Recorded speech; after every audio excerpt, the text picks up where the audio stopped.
60 years on, and we're gathered together to talk of times past. Not All Blacks, not weather. Today's not to flatter, to pander or please. Time now to laugh at ourselves and to tease. I'm performing tonight without any fee. It's just that I hope you'll agree that we can detect and appreciate poetic perceptions, though slower of mind and hooked on our pensions. Hear Rupert Brooke and sad John Bunyan cry with Milton and a minion. And I'll admit when done's my dash, I might have heard of Ogden Nash. The houses. Each had a few conspicuous boys for abilities, looks, or just lots of noise. They may not by any be now rated best, but in memory's file they coloured the rest. St. John's, the place for serious men, they did their chores and only then from under chapel's shadow filed, graciously gave a nod and smiled. No liberals here, no wild excess, they carried themselves like good Queen Bess. No louts, no pranks. This loyal few led G to concede that they were true. Schoolhouse men could lose with grace, 'cause, don't you know, we own the place. Breeding's what it's all about, now pass your glass, my turn to shout. Our family was at King's before the flood came down, and what is more, gave the place its shape and mission, confidence, not indecision. In our beds we couldn't doze, had real discipline then, I knows. Shortly after lights went out, a prefectorial tough would shout, "Right now it's time we came to blows. Just bend right down and touch your toes." Parnell, a place for those just normal, not too bossy, not too formal. 20th century men with sanity, only lightly touched by vanity. Several came from country towns, unlikely to know that names were nouns. A varied bunch, some limp, some perky, from Drury and other locations murky. Selwyn chaps, some posed as cads, with longer legs, just the lads. When such as these burst into song, they sang in tune, but not for long. Their reputation spread around from dormitory to cricket ground. There ne'er was even talk of bed, it's just that it was often said that Dio girls will run for miles when one from Selwyn simply smiles. But those from Otahuhu, much more tough, liked their boys a little rough. Some said that those then labelled Piat lived in houses. But who could see it? I rather thought they're raked from under tree and hedge, one could but wonder. With shorts too long and longs too short, from country store and family bought, a few of these lads excelled at sport. They stayed at school and kicked and caught, but getting home not waiting in vain meant most had to catch too early a train.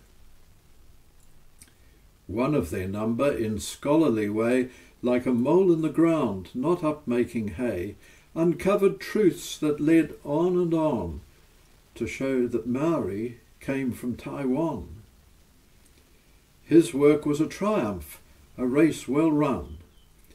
Perhaps he is King's most significant son. Marsden was a house for men whose fathers worked from 10:30. From Remmer's land they came by train. First years cried if caught by rain. Those young uns found the experience odd, all the talk of go and God. Their mothers washed their shirts and ties and kissed their cheeks in fond goodbyes. They made each lunch and carefully packed it, and tennis meant a brand new racket. They checked that shoes were squeaky clean. You never know, you might be seen. But after a term they dried their eyes, planning their futures as real great guys. Accountants and lawyers embryonic, dreaming of lives of gin and tonic. In trains all sat in point-blank fours, 4 inwardly facing pairs of jaws. 3 seniors left sufficient room, but to sit with them you'd not presume. 3 first years sat in another coupe, but to sit with them one would not stoop. And before the train there was for most a cycle ride of push and coast. School bags filled with prep and lunch and sporting gear, one messy crunch.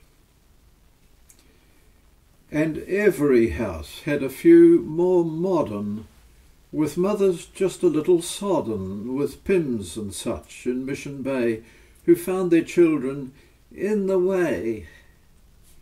And blustering fathers, always hearty, laughing life off and throwing a party.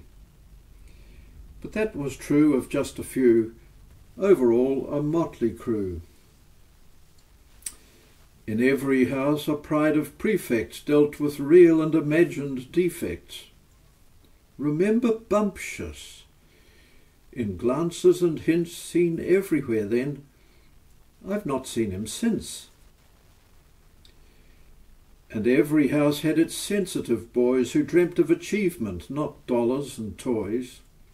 They stood well apart, a quiet chosen few, artists and scholars, even a vicar or two.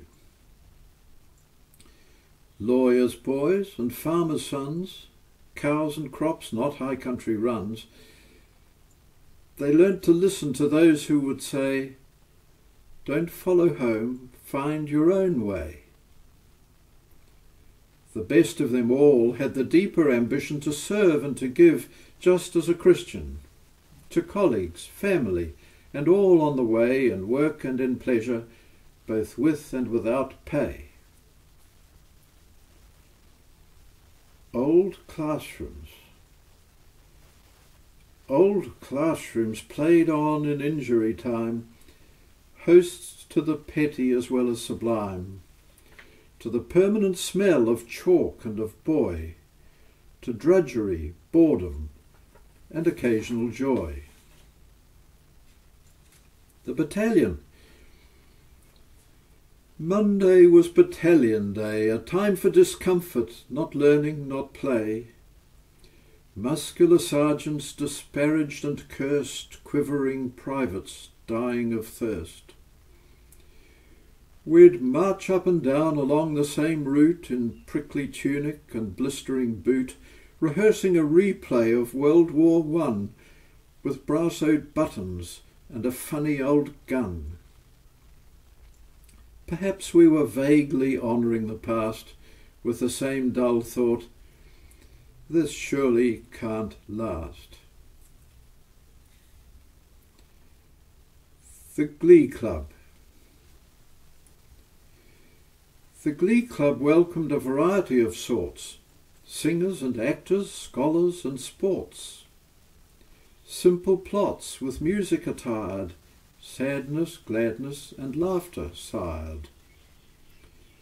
Artists would paint and mothers would sew, and off stage and on see confidence grow. Costumes galore covered the floor, but Helen's team was game for more. With orchestral arrangements by LCMS, rehearsals transformed what began as a mess. Helen directed the movements on stage, creating deceits of gender and age. Properties, librettos, movements and acting, scenery changes and lighting exacting. Rehearsals for chorus, soloists and players, complexity growing, layers upon layers. Jester, cad, heroine and hero, all on a budget close to zero. Coughs and colds with vocal collapses, lost librettos and memory lapses. From crisis to crisis the show lurched on, until on the night accomplishment shone.